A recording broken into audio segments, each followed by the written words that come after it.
अस्सलामुअलैकुम। जियो election cell से मैं हूं सारा इलियास और इलेक्शन 2024 से कबल हम आपको मुल्क के हर हलके से अवाम की आरा से आगाह कर रहे हैं और उनके मसाइल उनके हलके के उम्मीदवारों तक पहुंचा रहे हैं।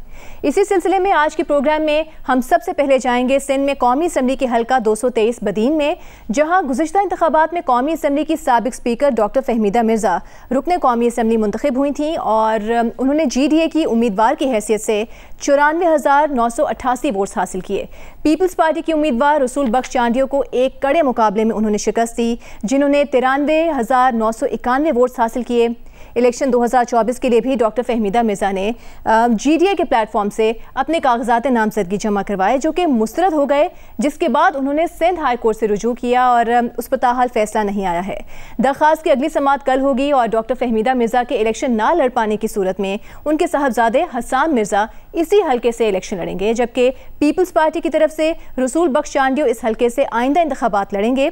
और इस हल्के में 2024 के इंतखाबात की सूरत हाल का जायजा लेने के लिए इस वक्त हम चलते हैं बदीन में अपने नुमाइंदे इजाज रई की जानिब। इजाज, बताइएगा। कौमी असम्बली के हल्का NA 223 जो कि शहरी और देही इलाकों पर मुश्तमिल है। इस वक्त मैं बदीन के इलाके शहबाज रोड पर मौजूद हूँ। यहाँ बड़ी तादाद में जो है ताजिर बरादरी रहती है, आम शहरी भी हैं। हम इनसे बातचीत करेंगे और जानेंगे कि इनके गुज़िश्ता जो 5 सालों में यहाँ इस हल्के में क्या तरक्याती काम हुए हैं और कौन से ऐसे मसाइल हैं जो कि तवज्जो के तलबगार हैं। आप बताइएगा, गुज़िश्ता 5 साल में यहाँ कौन कौन से तरक्याती काम किए गए हैं और कौन से जो इस हल्के के अहम मसले हैं? इस हमारा हल्का जो NA 223 है, इसके अंदर शहर के मसाइल इतने ज़्यादा बढ़ चुके हैं कि गंदगी के ढेर हैं हर तरफ, मंशियात का हद से ज़्यादा इस्तेमाल है जिसका कोई रोकथाम नहीं है। उसके बाद चोरियां हद से ज़्यादा हैं और इसके अलावा कोई ऐसी शहर के अंदर जाएंगे कहीं रोड रास्ता हमारा साफ़ सुथरा नहीं है, रोड टूटे हुए हैं, नालियाँ बह रही हैं। हमारे असल में मसाइल इतने बढ़ चुके हैं कि हमें खुद समझ नहीं आ रही कि हम किससे क्या डिमांड करें, क्या हमारा मसले हल करके दें। हर तरफ से मसाइल ही मसाइल हैं। हम उम्मीद ही कर सकते हैं कि हमारे लिए अगला जो 5 साल आए तो बेहतर आए, लेकिन अभी तक तो उम्मीद इसमें नहीं हमें नज़र नहीं आ रही। अच्छा, आप बताएं कि गुज़िश्ता 5 साल यहाँ पे कौमी असम्बली की सीट पर GDA और सूबाई सीटों पर पीपल्स पार्टी कामयाब रही, तो नौजवानों के हवाले से या हम शहरी जो इलाके हैं उनमें क्या कौन से ऐसे इक़दाम किए गए इन उम्मीदवारों की जानिब से? आप कैसे देखते हैं इनकी कारकर्दगी को और आने वाले इंतखाबात में किसको वोट देंगे? सर, ये जो हल्का है अपना बदीन PS और नेशनल असम्बली का, इसमें कोई भी तरक्याती काम जो बड़ी स्कीम बोली जाए वो कोई भी बड़ी स्कीम नहीं दी गई, ना ही कौमी असम्बली की तरफ से ना ही प्रोविजनल असम्बली की तरफ से। छोटे छोटे जो प्रोजेक्ट आए वो दिए गए। उसके अलावा बल्दिया तो जैसे लोकल गवर्नमेंट तो पिछले जो भी टेन्योर गुजरा उसमें कोई भी चेयरमैन नहीं रहा, तो उस हिसाब से जो 14 के 14 वार्ड है वो बिल्कुल काम से महरूम रहे। और इसके अलावा अभी तो इलेक्शन का कुछ भी नहीं पता, हमने सोचा नहीं है कि किसको वोट देंगे। अभी हम चुप करके बैठे हुए हैं, वो आगे सोचेंगे। अच्छा, आप बताएंगे जो ताजिरों को यहाँ पे क्या मसाइल दरपेश हैं? पिछले गुज़िश्ता 5 सालों में ताजिरों के लिए कौन कौन से इक़दाम किए गए हैं और अभी शहर के अहम मसाइल कौन कौन से हैं इस हल्के के? बिस्मिल्लाहिर्रहमानिर्रहीम। हमारे पास दोनों असेंबलियों के जो उम्मीदवार थे उन्होंने ताजर बिरादरी के लिए कोई कैसा कदम नहीं उठाया है जिससे ताजर को फ़ायदा हुआ। पिछले सालों में ताजर सबसे ज़्यादा परेशान थे, कारोबार बिल्कुल नहीं था। आज रोड वगैरह जो भी खाली थे। अभी जो हमारे पास एशिया की सबसे बड़ी टमाटर मंडी है, उसमें जो रेट चल रहे हैं वो माशाल्लाह अच्छे हैं और चावल के रेट भी अच्छे बने थे। इससे कुछ न कुछ फ़ायदा हुआ है पीपल का। अभी जो हमारे पास इन नुमाइंदों से जो भी अभी इलेक्शन होगी, जो भी आएंगे ना, हमें तो कोई तवक्का नहीं है कि ये कोई हमारे लिए कोई आसमान से कोई ऐसा लगा के देंगे, हमको कोई ऐसा फ़ायदा देंगे, हमें नज़र नहीं आ रहा है। लेकिन फिर भी देखें, 8 तारीख को इलेक्शन होगा तो देखेंगे। आप बताएं कि हल्का NA 223 में सेवरेज के मसाइल हैं, सड़कें टूटी फूटी हैं, तो और ऐसे कौन से मसाइल हैं जो कि आप चाहते हैं कि हल हों? और गुज़िश्ता 5 साल की कारकर्दगी को आप कैसे देखते हैं आपके अवामी नुमाइंदों? सर जी, यहाँ पे बदीन शहर में तो तकरीबन ना होने जैसे काम हुए हैं। समझें कि 10% में से सिर्फ 1% काम, बाकी ना रोड रास्ते बने हैं सही तरीके से, ना ड्रेनेज, ना सफाई, ना कुछ कोई काम नहीं बनता बदीन के शहर में। यहाँ पे हमारे यहाँ इलाके में देखें तो सामने आपके ढेर लगे हुए हैं कचरे के, कोई उठाने के लिए तैयार नहीं है। पानी की लाइनें वगैरह वो टूटी फूटी हुई हैं। उसके अलावा शहर की बिजली और रोड रास्ते उनके भी काम नहीं हुए, कोई भी काम नहीं हुए बदीन में। हल्का ने 223 की आवाम से हमने जानी, और ये जिले हेडक्वार्टर बदीन का अहम इलाका शहबाज रोड है। इस वक्त आप देख सकते हैं कि यहाँ पे गंदगी के ढेर लगे हुए हैं और जो है इनसे ताफुन भी उठ रहा है। रोड रास्ते भी जो है टूटे हुए हैं, तो सहूलियात का फुकदान यहाँ पे नज़र आ रहा है। हल्के की आवाम भी जो अपने अवामी नुमाइंदों से मायूस नज़र आ रही है।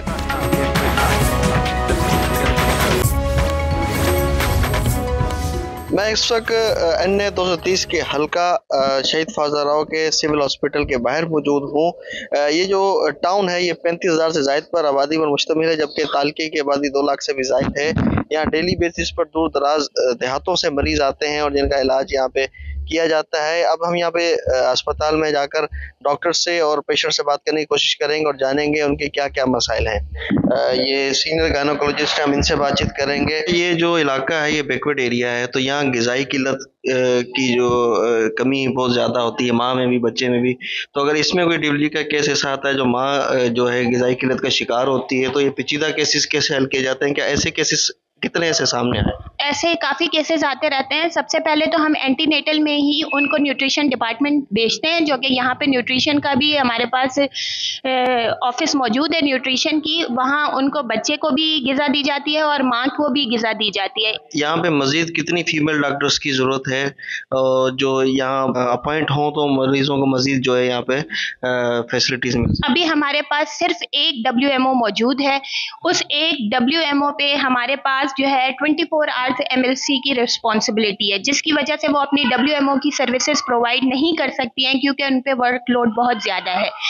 इसलिए हम लोग चाहते हैं कि हमें कम से कम 4 WMOs प्रोवाइड की जाए, 4 से 5, ताकि हम लोग इस सर्विसेज को और इम्प्रूव कर सकें। और चूंकि OT का काम चल रहा है और अगर गायनोकोलॉजिस्ट अपनी OT सर्विसेज देने स्टार्ट करेंगी तो यहाँ OPD के लिए और लेबर रूम के लिए हमें WMOs चाहिए होंगी। इसलिए हम चाहते हैं कि 4 से 5 WMOs हमें दी जाएं ताकि इसको हम मजीद बेहतर बना सकें। तालका हॉस्पिटल शहीद फाज़ल राव के मेडिकल सुपरिटेंडेंट हमारे साथ मौजूद हैं। सर, ये बताइएगा कि इस अस्पताल में कौन कौन से मसाइल हैं और गुज़श्ता जो 5 साल गुजरे हैं उसमें कौन कौन सी यहाँ पे फैसिलिटीज़ जो हैं प्रोवाइड की गई हैं?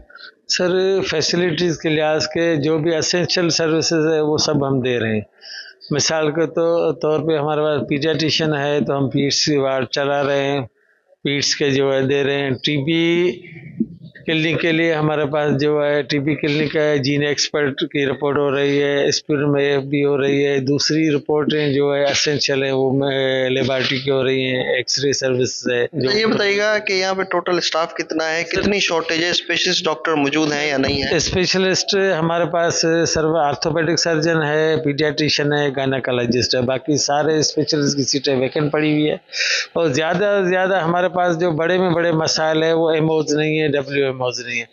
ग्रेड 18 और 17 की सब सीटें वैकेंट पड़ी हुई हैं, कोई अपॉइंटमेंट उन पे नहीं हुई है। हमारे पास सिर्फ एक डॉक्टर है 17 का जो हमारे पास ओरिजिनल पोस्टेड है यहाँ पे। बदीन के हल्का NA 223 में पीने के साफ पानी की फराहमी हमेशा से एक अहम मसला रही है। इस पर काबू पाने के लिए वफाकी और सूबाई हुकूमतों की जानिब से गुज़श्ता कई सालों में जो है मुख्तलिफ मनसूबे भी शुरू किए गए। इन्हीं में 100 से ज़ायद वाटर फिल्ट्रेशन प्लांट के मनसूबे भी शामिल थे जो कि छोटे बड़े शहरों में लगाए गए। इस वक्त मैं तहसील शहीद फाज़ल राव में लगाए गए वाटर फिल्ट्रेशन प्लांट पर मौजूद हूँ। ये इसकी मालियत जो है वो करोड़ों रुपए में है, ताहम ये गुज़श्ता 13 साल से गैर फ़ाल है। 35,000 से ज़ायद आबादी है इस तालके की, इस शहर की, लेकिन ये जो प्लांट है ये जो है पीने का साफ पानी फराहम नहीं कर सका और ये मुकम्मल तौर पर गैर फ़ाल है, जिसकी वजह से शहरी हैं वो मुज़र सेहत पानी इस्तेमाल करने पर मजबूर हैं। ज़ेर ज़मीन का पानी इस्तेमाल कर रहे हैं। गदा गाड़ियों और रक्षा पर इस पानी की जो है सप्लाई की जाती है। मज़ीद हम इस अहम हल्के के शहरियों से बातचीत करते हैं और जानते हैं कि उनको कौन कौन सी बुनियादी सहूलियात फराहम की गई हैं और उनके क्या और कौन से मसाइल हैं? करोड़ों रुपए की लागत से जो ये फिल्टर प्लांट लगाया गया है यहाँ पर तालाबों के लिए, ये नकारा पड़ा हुआ है, कोई इसमें कोई पूछताछ नहीं है। ये और जो पानी है वो गंदा, यहाँ तो चलो शहरी निज़ाम में जो वाटर सप्लाई और अपना बोरों का पानी इस्तेमाल किया जाता है, गांव देहात के लोग जो हैं वो पानी इस्तेमाल कर रहे हैं, जहाँ पर जानवर भी उसी जगह पर पानी पीता है, इंसान भी वही पानी पीता है। तो ये जो इतना लागत, जो करोड़ों रुपए की जो लागत से ये बनाया गया है, ये किस लिए बनाया गया है? ये तो बंद पड़ा हुआ है। ये जब से हमने देखा है ये बनाया गया था, इसकी फोटो सेशन तो बहुत मकदार पर हुई थी, बहुत बड़े बड़े यहाँ पर आए थे लीडरान जो इसका इफ्तिताह करने के लिए, पर इसको आज तक इस्तेमाल तो नहीं करवा सके। फिर वो गुलारची की इस जो आबादी, जो 35,000 की आबादी से जो मुश्तमिल है ये शहर, इस चीज़ से वो मुतासर हो रहा है। तो खुदारा इस चीज़ का नोटिस लिया जाए और इसको चलवाया जाए। आपके हल्के में गुज़श्ता 5 साल में कौन कौन से मंसूबे दिए गए हैं, वो मंसूबे मुकम्मल भी हुए हैं या नहीं हुए हैं? शहरियों को कहाँ तक कितनी और सहूलतें दी गई हैं? मंसूबे तो बहुत सारे दिए गए कागजों में। मैं आपको जैसे कि हमारे इधर खड़े हैं, हमारे सामने ये फिल्टर प्लांट है, करोड़ों की लागत से बनाया गया फिल्टर प्लांट। इसके लिए लाइनें भी बिछाई गई, रोडों को उखाड़ा गया। 5 साल हो गए ना, उन लाइनें बिछ गई हैं, ना में पानी मिला, ना में रास्ते मिले। यहाँ के लोग तो मैं वो क्या मसले बताऊँ, साफ पानी नहीं है, तालीम नहीं है, रोड नहीं है। हमारे पास तो सेहत का सेहत भी नहीं है, प्रॉपर सेहत भी नहीं है। आप चले जाएँ सिविल हॉस्पिटल, आप देखें वहाँ पर आपको डॉक्टर नहीं मिलेगा, पूछेंगे स्टाफ नहीं है, डॉक्टर की कमियाँ हैं। ये अब तो हम इनको वोट 30 साल से हम इनको आजमा रहे हैं, बार बार वही चेहरे हम इनको वोट दे रहे 30 सालों से। अब तो हम तंग हो गए, इनसे बेजार हो गए। इंशाल्लाह इस बार हम कोशिश करेंगे कोई नया चेहरा आए जिसको हम वोट दें, पर इस बार इनको हम वोट नहीं देंगे। मैं इस वक्त तहसील हेडक्वार्टर बदीन की रेलवे कॉलोनी में मौजूद हूँ। यहाँ की हम आवाम से जानते हैं कि इनके क्या मसाइल हैं और इनके इलाके में क्या कौन कौन से तरक्याती काम किए गए हैं। भाई हमारे मसाइल तो बहुत ज़्यादा है इधर। तकरीबन 10-15 साल से तुम देख रहे हो सामने ये खड्डा पड़ा है, ये रेलवे सारी टूटी पड़ी है। अंदर गांव में जाएंगे तो आपको खड्डे मिलेंगे और पानी नहीं है, घरों में पानी नहीं है, बेचारी औरतें जाकर पानी दूर दूर से भरती हैं। आप बताएं कि आपके इलाके में बुनियादी मसले कौन कौन से हैं जो हल किए जाने चाहिए? हमारे पास पहले तो ड्रेनेज का बड़ा मसला है, बड़ा इशू है। जब भी बारिशें आती हैं तो औरतें घरों में से पानी निकालती हैं, 3-3, 4-4 मंथ हो जाते हैं। अभी भी 4 महीने जो पहले जो बारिश आई थी, आप देख सकते हैं सामने, अभी इस महीने पानी जाके निकला है। और दूसरा इशू बहुत बड़ा जो है वो पानी भी हमारे पास नहीं आता, पीने का साफ़ पानी नहीं आता। और उसके अलावा लाइट तो है ही नहीं, ये हमारे सारे बंदे खड़े हैं, इनको भी पता है लाइट हमारे गांव में बिल्कुल नहीं है। यहाँ के बहुत सारे वोट होते हैं और ये जो पोलिंग होती है वो बहुत ही कंपटीशन वाली होती है। उसके बावजूद भी जो नुमाइंदे यहाँ से जीत के जाते हैं उन्होंने कभी हमारा काम नहीं किया, आते ही नहीं है। 5 साल बाद अभी इलेक्शन आए, अभी ज़ाहिर होंगे, बाकी तो पता नहीं कहाँ होते हैं वो। ड्रेनेज का बड़ा इशू है और रोड भी आप देखोगे खड्डे लगे हुए हैं। अभी तो जो गलियाँ बनाई थी वो 3-4 महीनों के बाद फिर से ख़राब हो गई। ऐसा काम किया कि बस वो पैसे जो है खा गए, बाकी हल्का फुल्का काम करके दिखाने के लिए किया था, वो भी अभी फिर से खड्डे हो गए हैं रोड में। ज़िला बदीन का शुमार उन अजला में होता है जहाँ की 68% आबादी गुर्बत की लकीर से नीचे की ज़िंदगी गुजारने पर मजबूर है। यहाँ गुज़श्ता 15 सालों में तालीमी शोबे पर तवज्जो नहीं दी गई, जिसकी वजह से जो हज़ारों तालिब इल्म है वो इंतहाई मुश्किलात का शिकार हैं। प्राइमरी सतह पर अगर बात की जाए तो ज़िले में टोटल 2703 प्राइमरी स्कूल्स हैं, जिनमें से 372 स्कूल ऐसे हैं जिनकी इमारतें ही नहीं हैं। बच्चे और बच्चियाँ जो हैं खुले आसमान तले तालीम हासिल करने पर मजबूर हैं। सिर्फ यही नहीं बल्कि 648 ऐसे स्कूल हैं जिनकी इमारतें इंतहाई ख़तरनाक हद तक शिकस्ता हो चुकी हैं और किसी भी वक्त कोई नाखुशगवार वाक़या पेश आ सकता है। जबकि 746 स्कूल ऐसे हैं जहाँ पे बुनियादी सहूलियात जिनमें वाशरूम्स, पीने का साफ़ पानी समेत दीगर सहूलतों का शदीद फुकदान है। यहाँ भी आप देख सकते हैं कि बच्चे खुले आसमान तले तालीम हासिल कर रहे हैं। मैं इस वक्त ये टीचर से बात करूँगा। आप ये बताएँ कि ये कौन सा स्कूल है, कितने बच्चों की यहाँ पर एनरोलमेंट है और क्या सहूलतें यहाँ पर जो दस्तियाब होनी चाहिए? ये school government primary school Haji Ilyas Soomro है। यहाँ पे 350 से ज़्यादा बच्चे मुख्तलिफ गांव से आ रहे हैं, वो इधर पढ़ रहे हैं। हमारे पास जो है ना, एक तो फर्नीचर नहीं है आसमान के नीचे, और दरख्त के नीचे जो है ना हम बिठा के हम बच्चों को पढ़ा रहे हैं। और टीचर्स की भी कमी है और क्लासरूम भी नहीं है, बहुत परेशानी है सर्दी में और गर्मियों में जो है ना हम इधर बैठ के हम बच्चों को पढ़ा रहे हैं। मगर हम तो अपना फ़र्ज़ पूरा कर रहे हैं और ऊपर वाले जो बैठे हुए हैं वो अपना फ़र्ज़ नहीं पूरा कर रहे हैं। ये देखें आप, हालत देख रहे हैं बच्चों के, जो है ना सर्दी में बच्चे रोज़ बीमार हो जाते हैं और गर्मी होती है तो धूप में जो है ना बच्चे भी जो है ना बैठ नहीं सकते हैं। फिर भी हम जो है ना अपना फ़र्ज़ पूरा कर रहे हैं। अब कोशिश कर रहे हैं कि अच्छी से अच्छी तालीम दें इनको। और हमारी गुजारिश है कि जो है ना हमें फर्नीचर और टीचर्स की जो कमी है वो भी पूरी करें। मगर अब जो है ना इतने टीचर भर्ती हुए हैं, फिर भी जो है ना हमारे पास जो 350 बच्चे पे जो है ना 5 टीचर हैं। हम नॉन टीचिंग स्टाफ वाले जो है ना वो पढ़ा रहे हैं इधर। तो मुझे मेरी गुजारिश है जो है ना हमारे पास जो टीचर की कमी है वो पूरी करें और फर्नीचर और रूम की जो है ना वो ज़रूरियात पूरी करें हमारी। हम ये स्कूल में मौजूद नन्हे मुन्ने तालिब इल्मों से बातचीत करने की कोशिश करते हैं और इनसे जानते हैं कि इनको किन किन परेशानियों का सामना करना पड़ता है। बेटा, आप ये ज़मीन में बैठ के पढ़ रहे हो तो आपको परेशानी नहीं होती? हमारे स्कूल में ना फर्नीचर है, हम सर्दी में बाहर बैठ के पढ़ते हैं, वहाँ बच्चे बीमार होते हैं, हम बहुत परेशान हैं। हमारे पास बिल्डिंग की भी कमी है, हमें बिल्डिंग दीजिए। और टीचर्स की भी कमी है, हम बाहर बैठे होते हैं, ठंडी हवा लगती है, हम बीमार हो जाते हैं।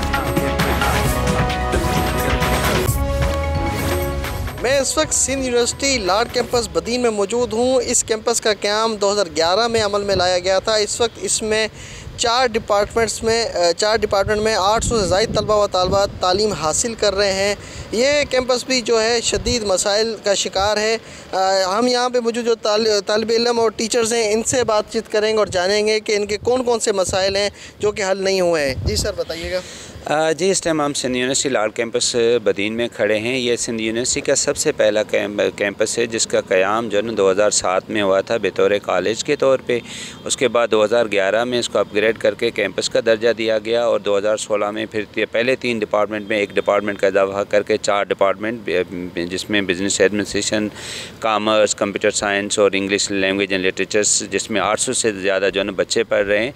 इसकी 2012 से ADP के तहत जो है इसके लिए बजट मंजूर की गई, लेकिन फिर वो मुसलसल जो है ना वो रिफ्लेक्ट तो होती रही मुख्तलिफ ईयर्स बजट में, लेकिन उसमें वो पैसे जो है ना रिलीज़ ना हो सके। अच्छा सर, इस कैंपस में अभी जो 800 बच्चे पढ़ रहे हैं तो यहाँ पे सहूलतें नहीं है, गंदा पानी खड़ा है, और कौन कौन से ऐसे मसाइल हैं? देखें, यहाँ पे इस कैंपस से अपने तौर पे यूनिवर्सिटी जो अपनी बजटें इन तमाम बच्चों को जो है पिक एंड ड्रॉप्स देती है। मेरे बैकग्राउंड में आपको जो पॉइंट्स नज़र आ रहे हैं, गोलाची, खोसकी, टनोबागो, कडन, तलार, इनसे हम जो उनको पिक एंड ड्रॉप दे रहे हैं। लेकिन यहाँ के मेन इशू ये कि ये जिस जगह पर हम खड़े हैं ये मुसलसल जो है ना हर साल बारिश के पानी में जो है ना ये पूरा इलाका डूब जाता है, क्योंकि यहाँ पे इफेक्टिव ड्रेनेज सिस्टम नहीं है। दूसरा, ये बिल्डिंग जो है, जितनी भी गवर्नमेंट ये अमलाक है, इनको बहुत शदीद किस्म का जो है नुकसान पहुँच रहा है सिर्फ इस नाकस ड्रेनेज सिस्टम की वजह से। तो ये एक तो ये बहुत बड़ा प्रॉब्लम है। दूसरा बड़ा प्रॉब्लम ये है कि हमें हमारे पास सिर्फ यहाँ पे 17 से ज़्यादा फैकल्टीज़ का अप्रूवल है जो हम पढ़ाएं, लेकिन मसला ये है कि हमारे पास इतने लिमिटेड इंफ्रास्ट्रक्चर है कि ये जो लिमिटेड बिल्डिंग है जो इस्लामिया कॉलेज का हिस्सा था जहाँ पे इस कैंपस का आगाज़ हुआ था, तो अब हमारे पास वो इंफ्रास्ट्रक्चर नहीं है, बिल्डिंग नहीं है जिसमें हम मज़ीद बच्चों को पढ़ा सके। तो एक और बड़ा मसला ये है कि हमारे पास अगर फुल फ्लेज ये बिल्डिंग बन जाए, जो 94 एकड़ ज़मीन मौजूद है उस पर, तो हम ये 17 फैकल्टीज़ वहाँ पे आ जाएंगी। हमारे पास ये मुकम्मल एक यूनिवर्सिटी हो जाएगी जिससे हम अपने आने वाले नस्ल में, अपने आने वाले बच्चों को एक ना सिर्फ ताबनाक फ्यूचर दे सकते हैं, लेकिन ये जो बुनियादी मसाले हैं इससे भी हम जो है ना वो निजात पा सकते हैं। सिंध का ज़िला बदीन जो कि मुख्तलिफ ज़रूरी अजनास की काश, जिनमें चावल, टमाटर, सूरजमुखी, सरसों समेत जो दीगर फसलें शामिल हैं, इनकी काश के हवाले से पूरे मुल्क में खसूसी अहमियत रखता है। चावल की फसल यहाँ की मरकज़ी फसल का भी दर्जा रखती है और 7 लाख से ज़ायद एकड़ रकबे पर यह फसल काश की जाती है। इसी तरह टमाटर की फसल भी यहाँ पर बड़े रकबे पर काश की जाती है। खुर्दनी फसलें जिनमें सूरजमुखी और सरसों की फसल शामिल है, ये भी जो है इंतहाई बड़े रकबे पर काश की जाती हैं। लेकिन गुज़श्ता 5 सालों में जो ज़रूरी शोबा है वो मुख्तलिफ मसाइल का शिकार रहा। खाद की किल्लत, सूरजमुखी के बीज की मिल्क मार्केटिंग और चावल की फसल के मुनासिब नर्ख ना मिलने के सबब आबादगार जो हैं वो परेशानी का शिकार रहे। हम इन आबादगारों से बातचीत करेंगे और जानेंगे कि इनके कौन कौन से मसाइल हैं जो कि हल किए जाने चाहिए और किस तरफ जो नुमाइंदे हैं इनके उनको तवज्जो देने की ज़रूरत है। बिस्मिल्लाहिर्रहमानिर्रहीम। हम जहाँ खड़े हैं और डिस्ट्रिक्ट बदीन है। डिस्ट्रिक्ट बदीन का जो हल्का है वो 223 है, वहाँ हम खड़े हैं। जैसा कि बदीन जो डिस्ट्रिक्ट है वो पाकिस्तान का आखिरी डिस्ट्रिक्ट है और पूरा का पूरा एग्रीकल्चर, पूरा पाकिस्तान भी एग्रीकल्चर पे डिपेंड करता है, मगर बदीन ख़ास करे एग्रीकल्चर पे ही डिपेंड करता है।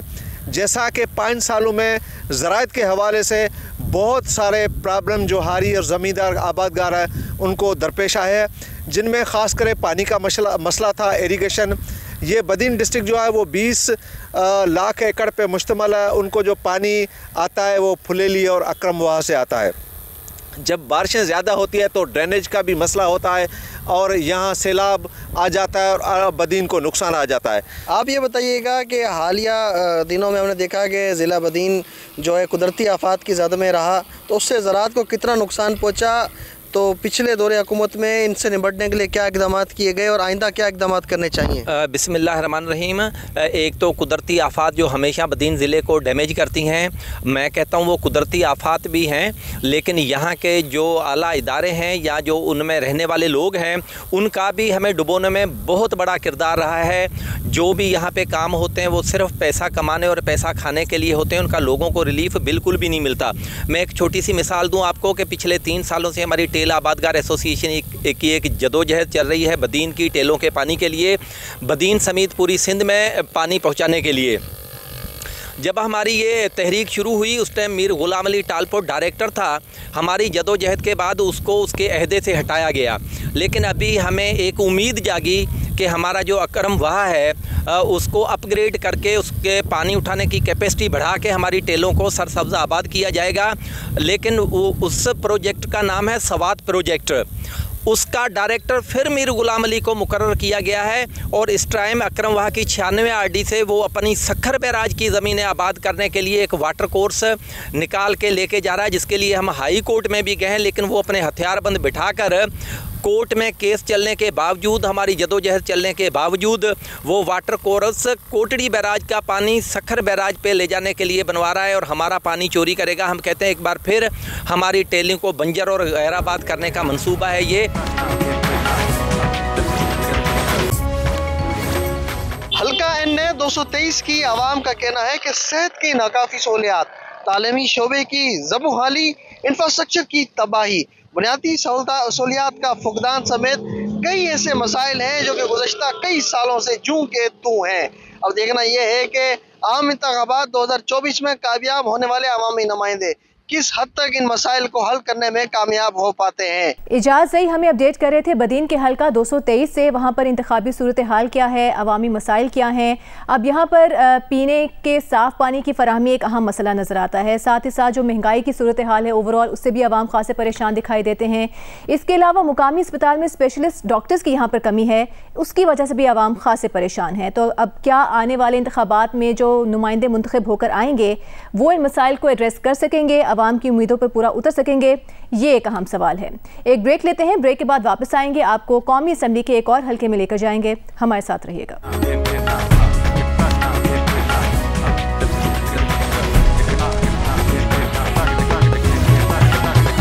Welcome back to Jio election cell. Break से कबल हमने आपको सुबह सिंध के शहर बदीन के हल्का 223 की सूरत हाल से आगाह किया, जहां गुज़श्ता इंतखाबात में डॉक्टर फहमीदा मिर्ज़ा मुंतखब रुकने कौमी असम्बली थी। अब हम चलते हैं खैबर पख्तूनख्वा के शहर कोहाट के हल्का NA 35 की जानिब, जहां जियो न्यूज़ के नुमाइंदे यासिर शाह हमें हल्के की सूरत हाल और वहाँ के अहम मसाइल से आगाह करेंगे। ये हल्का है NA 35। गुज़श्ता इंतखाबात में NA 32 था ये हल्का, जहाँ से PTI के साबिक वज़ीर शहरियार आफरीदी मुंतखब हुए थे और उन्होंने 82,952 वोट्स हासिल किए, जबकि उनके मुकाबले में थे MMA के गौहर खान बंगश, उन्होंने 47,825 वोट्स लिए थे। नई मरदमशुमारी के बाद इस हल्के की कुल आबादी 12,34,661 है, जबकि हल्के के कुल वोटर्स की तादाद की बात की जाए तो वो 6,66,237 है। इलेक्शन 2024 में इस हल्के से मुस्लिम लीग नून के अब्बास खान आफरीदी, जबकि तहरीक इंसाफ से शहरियार आफरीदी ही इस बार भी अपनी किस्मत आजमाएंगे और दीगर जमातों में JUI के गौहर मोहम्मद बंगश और ANP के नूर असलम खान भी हल्का NA 32 से इंतखाब लड़ेंगे। अब जानते हैं कि कोहाट के अवाम अपने मुंतखब नुमाइंदों के बारे में क्या कहते हैं। कोहाट NA-35 एक कौमी और 3 सूबाई हलकों पर मुश्तमिल है। कोहाट जो है वो कुदरती वसाइल से मालामाल है। ऑयल और गैस के ज़खायर यहाँ पर मौजूद हैं, कोयले की कानी यहाँ पर मौजूद हैं। जो रॉयल्टी के जो फ़ंड है बड़ी तादाद में यहाँ पर आते हैं, मगर बुनियादी जो मसाइल हैं वो आवाम से ही हम जानते हैं। चलते हैं आवाम के पास।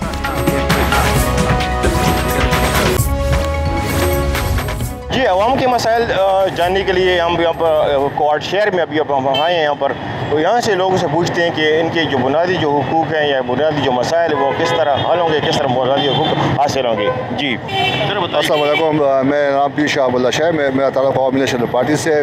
आप लोग यहाँ आए, जियो वाले हम आपको खुशामदीद कहते हैं। यहाँ कोहाट के सबसे इस वक्त जो बड़ा मसला है जहाँ हम करें, ये मेन रोड है।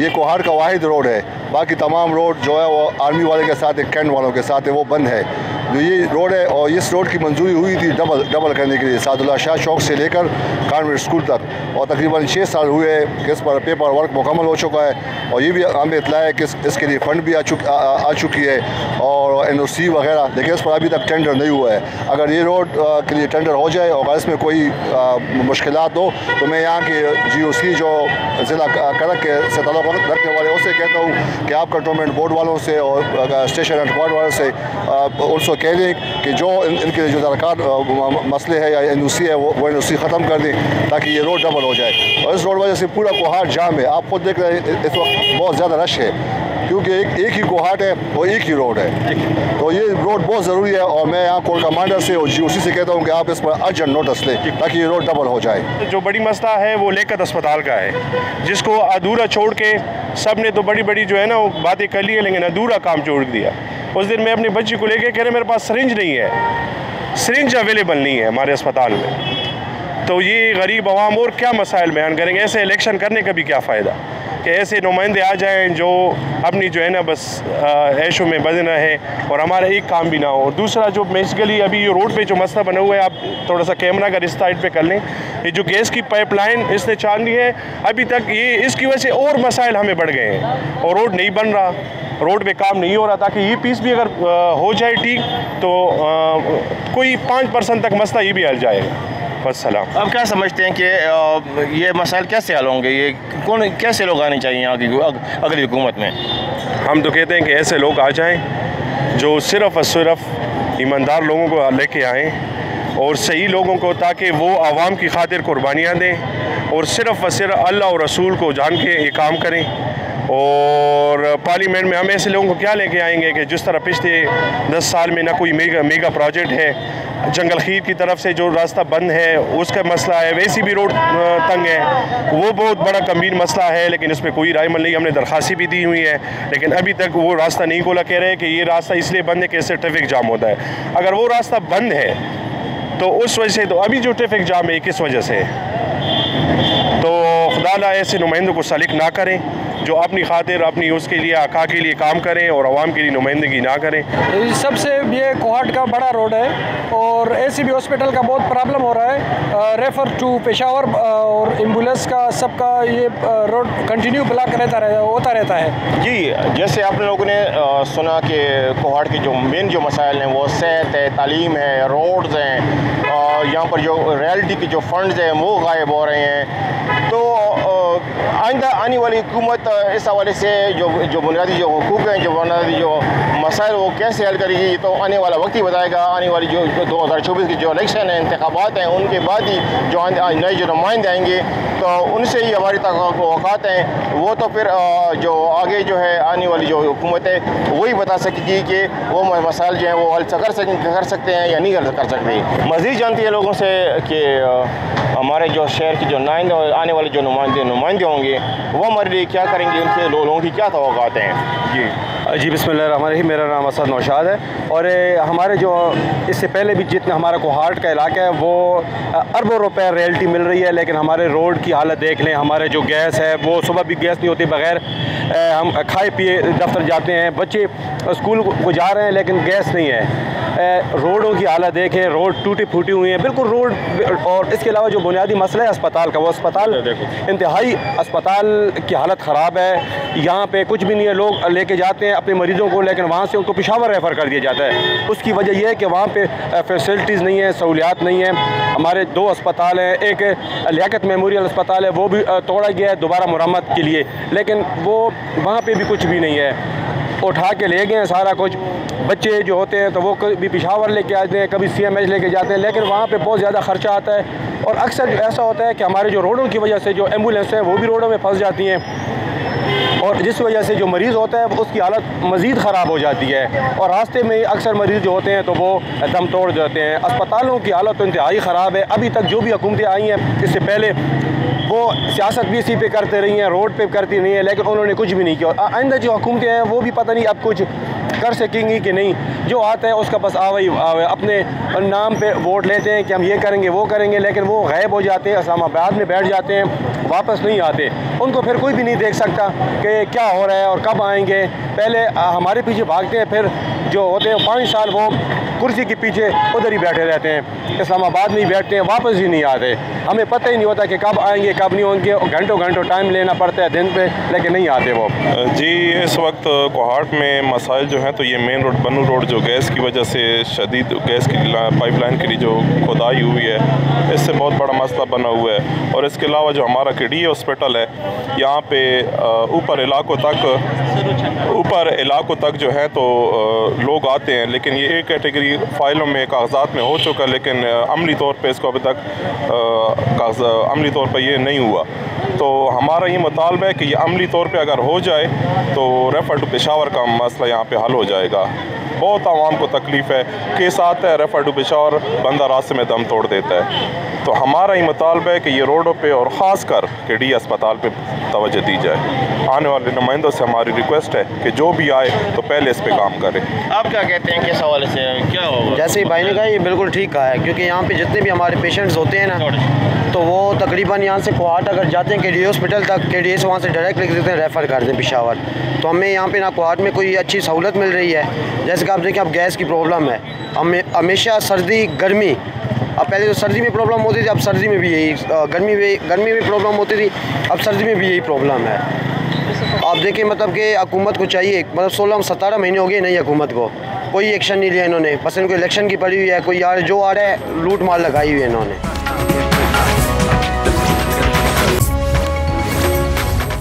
कोहाट के जो बुनियादी जो मसाइल हैं उसके हवाले से आप क्या कहेंगे?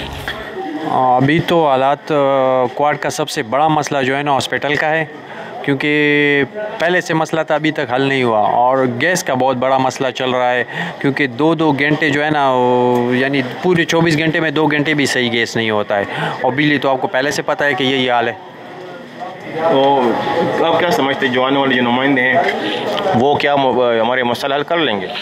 हम उम्मीद रखते हैं, लेकिन पहले से जो इलेक्शन से पहले जो भी लोग बोलते यही वादे करते हैं, लेकिन जब आ जाते तो फिर पता नहीं लगते कि वो किधर चले जाते हैं। लेकिन अभी तो इलेक्शन से पहले जो है ना सब अच्छे वादे कर रहे हैं काम के, अभी पता नहीं उसके बाद पहले जैसे होंगे या सही होंगे। आप क्या समझते हैं कि जो पिछली जो हुकूमती जो गुजरी हैं, इसमें आप जो कारोबार है, कारोबार का क्या सूरत हाल है आजकल?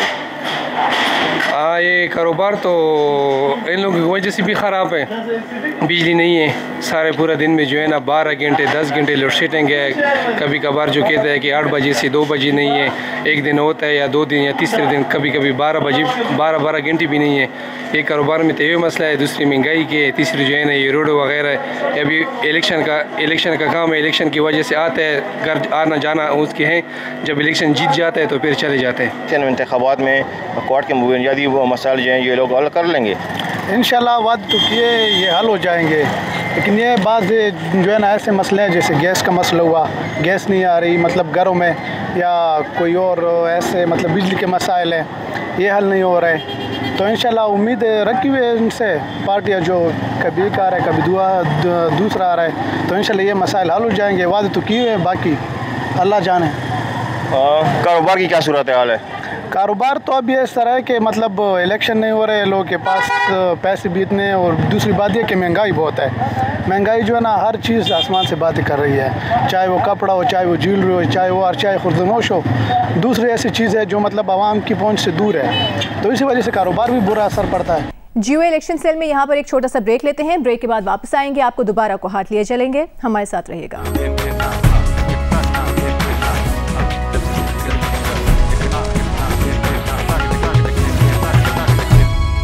जियो इलेक्शन सेल में एक बार फिर आपको खुशामदीद कहेंगे। और खैबर पख्तूनख्वा में तहरीक इंसाफ के 10 साला दौरे हुकूमत में सेहत के निज़ाम में तब्दीली की बहुत बात की जाती रही है, लेकिन जब हम इन हलकों का दौरा करते हैं, वहाँ पर मौजूद आवाम से बातचीत करते हैं, तो हालात उसके बरक्स दिखाई देते हैं।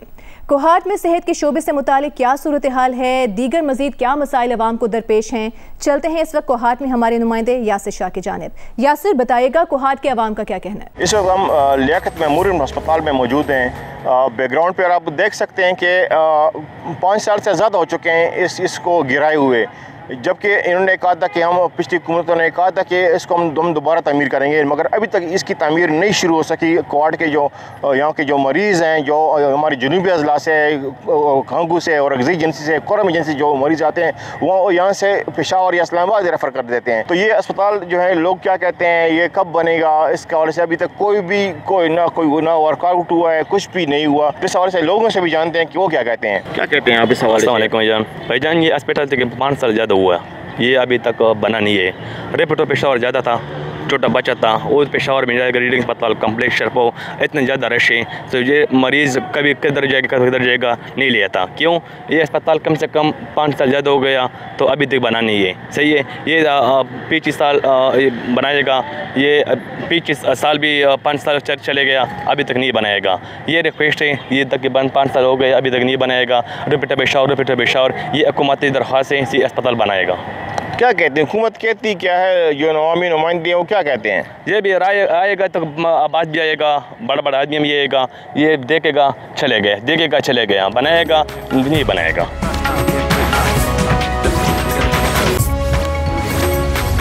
इस वक्त हम लियाकत मेमोरियल अस्पताल में मौजूद हैं। यहाँ पर हमारे साथ जो अस्पताल की जो DMS है डॉक्टर नीहा अफरीदी, वो हमारे साथ मौजूद हैं। उनसे पूछते हैं कि आखिर ये अस्पताल आखिर बनेगा कब? जी, ये तो खैर हम नहीं कह सकते कि कब बनेगा, क्योंकि ये तकरीबन 10-12 साल से ये डिमोलिश हुआ है और अभी तक कैसा चल रहा है, कुछ ब्रेक थ्रू नहीं हुआ अभी तक।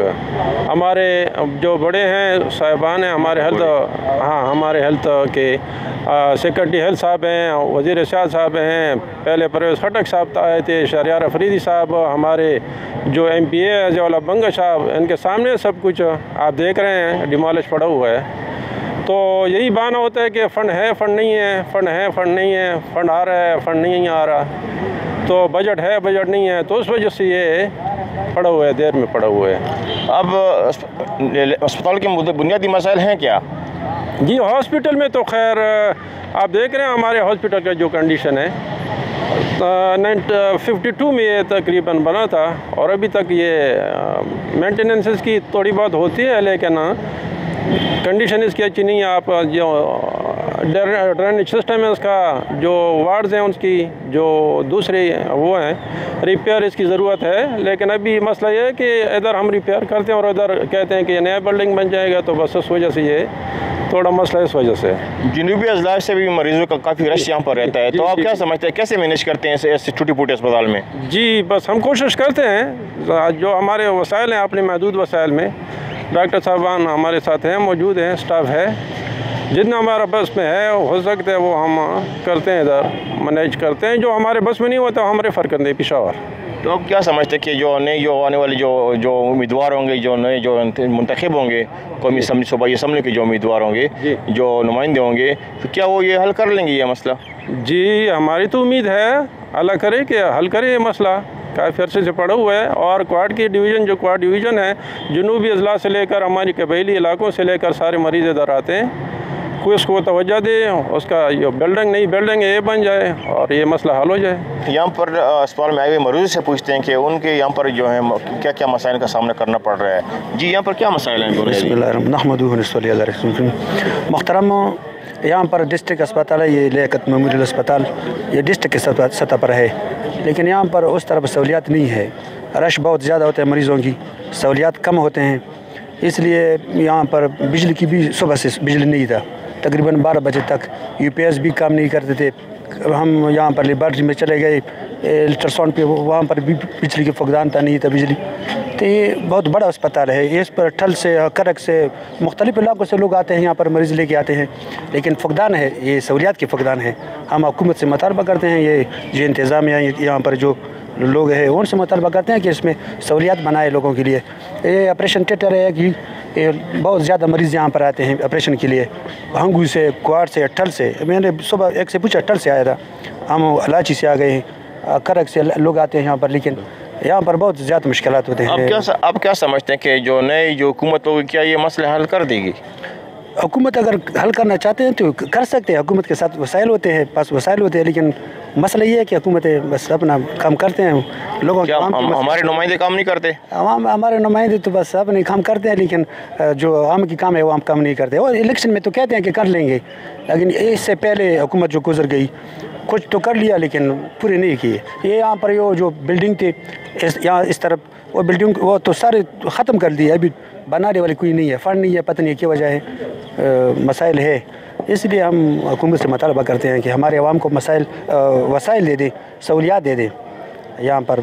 ठीक है, इंतज़ामिया में भी कुछ कमज़ोरियाँ होंगे, लेकिन जब वसाइल ना हो तो इंतज़ामिया क्या करेंगे?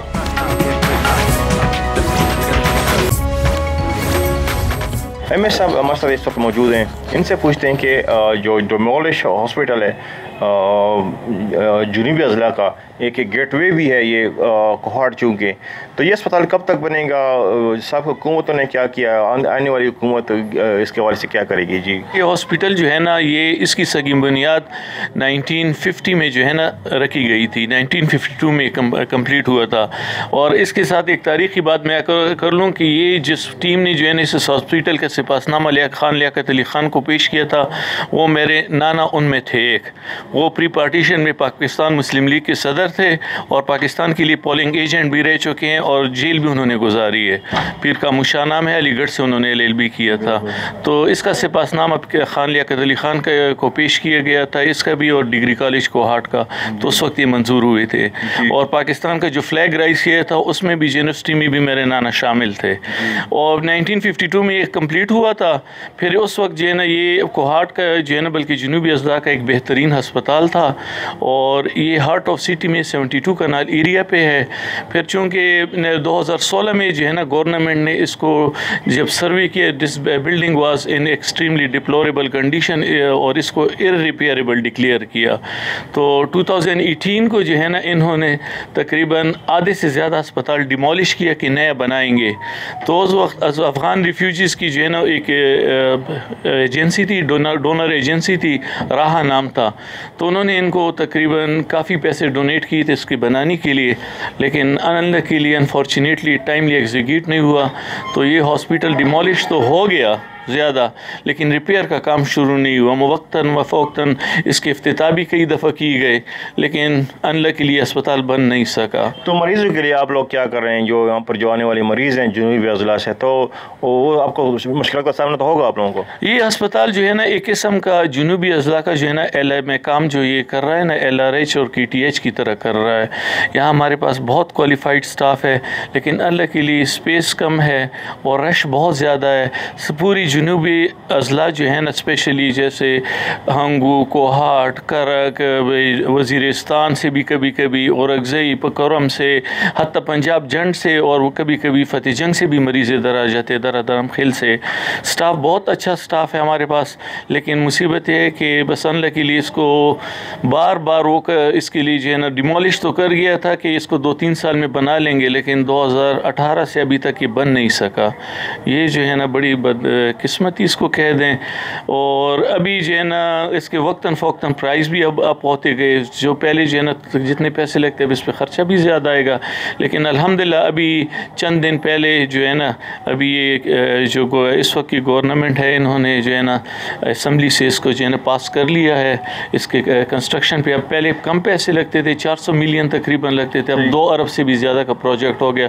लेकिन अल्हम्दुलिल्लाह असम्बली ने इसको पास कर दिया। ये केयर टेकर शॉर्टली थोड़ा सा बताइएगा कि कुछ उम्मीद है कि आइंदा जो आने वाली जो इलेक्शन है इसके बाद कुछ ये बन जाएंगे, क्या कहते हैं आप? मैं तो ये कहूँगा कि अभी तक जो इस वक्त जो हुकूमत बैठी है ना, ये तो बड़ी पॉजिटिव स्टेप उठा रही है और हम इनसे तो तवक्को रखते हैं कि ये अपनी उसकी कोशिश कर रही है पूरी कि एग्जीक्यूट कर ले कुछ तरीके से। उम्मीद रखते हैं कि अगर ऐसे अच्छे लोग ही वो हों तो कुछ हो जाएगा। आप क्या कहते हैं कि ये तमाम शहरों में DHQ हॉस्पिटल बन चुके हैं, तो और कैटेगरी ए के क्वाड का क्या सूरत हाल है? हर जगह ये जो है ना DHQ और जो है ना तकरीबन KPK के एक डिस्ट्रिक्ट के अलावा हर जगह जो है ना डिविजनल हेडक्वार्टर सेपरेट होता है और DHQ सेपरेट होता है। ये LMH भी पहले DHQ था, लेकिन जब KDA हॉस्पिटल बन गया तो उसको DHQ भी करार दिया और टीचिंग भी।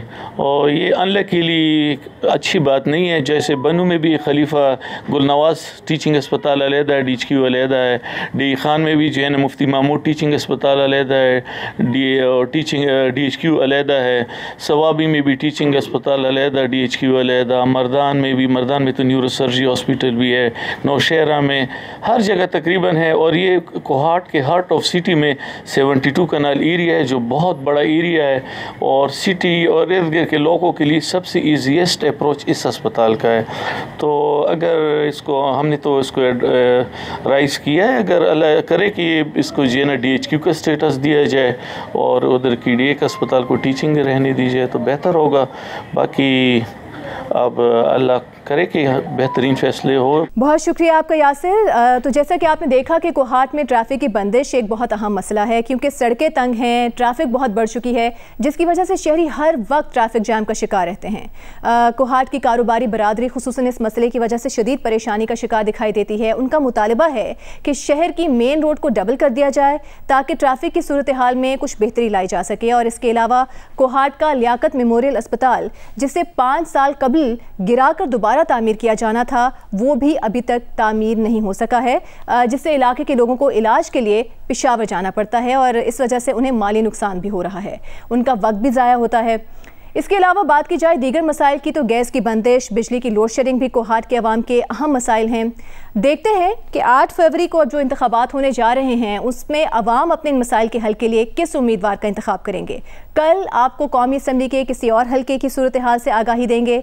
तब तक मुझे जियो इलेक्शन सेल से इजाज़त दीजिए। अल्लाह हाफिज़।